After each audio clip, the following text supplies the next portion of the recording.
বাড়ি বারদৌড়ি মকদুমপুরে। কি করেন? টোটো চালায়। কি হয়েছে আপনার সাথে ঘটনা? আমাদের বারদৌড়িতে আমি স্ট্যান্ডে ছিলাম, টোটো স্ট্যান্ডে। প্লাস ওখানে দুজন প্যাসেঞ্জার আসলো অন্য গাড়ি থেকে।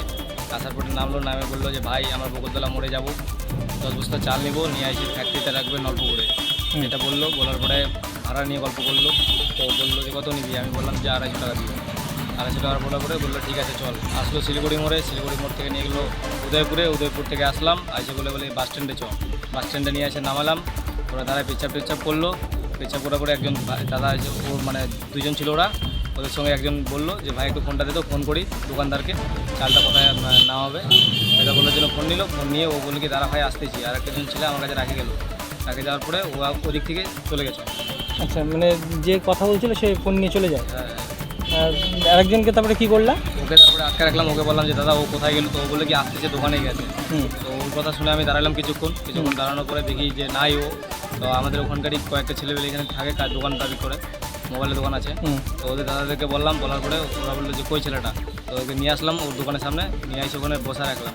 ওকে ভালো করে জিজ্ঞাসা করলাম। তো ও বলতেছি কি না ও কথা যা নিয়ে আসতেছি। তারপরে একজন দাদা আবার ওকে হাত তুললো, থাপ্পড় মারলো একটা, মারার পরে ও তারপরে বললো যে কথাটা হ্যাঁ ও চলে গেছে। তো ও কথাটা আগে বলতে পারতো। আর এরকম করলো যে মানে মোবাইলটাকে চুরি করে নিয়ে চলে গেছে। ফোনটা চুরি করে নিয়ে গেছে। তারপরে কি করলেন? তারপরে আর কী করবো, এই যে থানায়। ফরেস্ট মোড়ে কি হলো ঘটনাটা? ফরেস্ট মোড়ে ওইখান থেকে আসছিল টোটোতে করে স্পিডে। তো মানে এবার তারপরে কি তোমরা যে ছিল আরেকজন তাকে কি নিয়ে যাচ্ছিলে বাড়িতে? হ্যাঁ ওকে নিয়ে যাচ্ছিলাম। ওকে যদি রাখতাম তাহলে ও আসতো। ও আবার ফোনে কথা বলছিল অতক্ষণ ধরে। তো ও আবার কী করছে, টোটোতে মানে নিয়েছিলাম তো না লাভ দিয়ে দিয়েছে ওখান থেকে। আচ্ছা, সাথে একজন মহিলা লাভ দিয়েছিল, কি হয়? আমার শাশুড়ি। তোমার শাশুড়িও তো পড়ে যায় নাকি? হ্যাঁ পড়ে গেছে। ওকে মানে ধরতে যায়। শহরের মধ্যে এরকম ধরনের মানে মোবাইল ছিনতাইয়ের মতো ঘটনা কি বলবে? এরকম কী বলবো, আর কিছু বলার মতো নেই। এখন কি থানায় এসছো? কি চাচ্ছ? আমার ফোনটা দিয়ে দুক। ফোনের পিছনে, কভারের পিছনে টাকা ছিল। কত টাকা ছিল? 700 টাকা। ওই টাকাটা বড় জিনিস না, আমার ফোনটা দিয়ে দুক।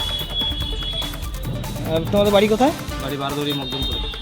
আর যারা প্যাসেঞ্জার ছিল তাদের বাড়ি কোথায় জানতে পারছো? ওদের বাড়ি জানি না।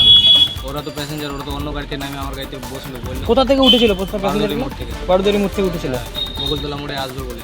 আচ্ছা, সেখান থেকে ওরা নিয়ে গেলো আমাকে শিলিগুড়ি মোড়ে। শিলিগুড়ি মোড় থেকে নিয়ে গেলো উদয়পুরে। উদয়পুর থেকে আবার রিটার্ন আসলাম বাস স্ট্যান্ড। তো এরকম তো তোমরা টোটো চালাও বা বিভিন্ন সময় বিভিন্ন জায়গায় যাও, তো এরকম প্রতারণার শিকার তো অনেক সময় হতে হয়।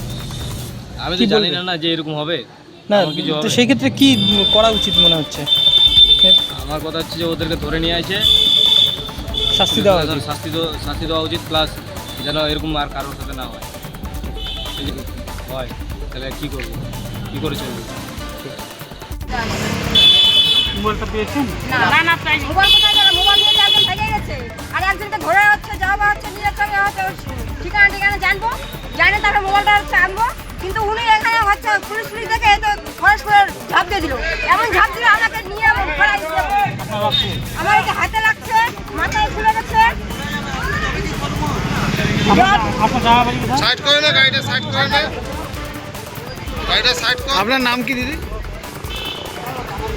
হ্যাঁ, কোথায় বাড়ি? কি হয়েছিল আজকে? আজকে মোবাইল আমার জামাইয়ের হচ্ছে ফোন চুরি করে নিয়ে ভাগে যাচ্ছিল। আপনার জামাই কি টোটো চালায়? হ্যাঁ টোটো চালাই। সেই চোরকে ধরা পড়ছে। সেই চোরকে নিয়ে আমরা হচ্ছে বলছিলাম যে একজন ধরা পড়ছে, একজন ধরা পড়ে নাই, তাহলে নিয়ে যাই। ও তো নিয়ে যেতেই হচ্ছে এখানে ফরেস্ট করে হচ্ছে ঝাঁপ দিল, আর আমাকে এমন করে ধাক্কা দিতে আমি নিজেই পড়ে গেছি। টোটোয় করে নিয়ে? আচ্ছা, আপনার জামাইয়ের নাম কি? দেবো আচ্ছা আচ্ছা।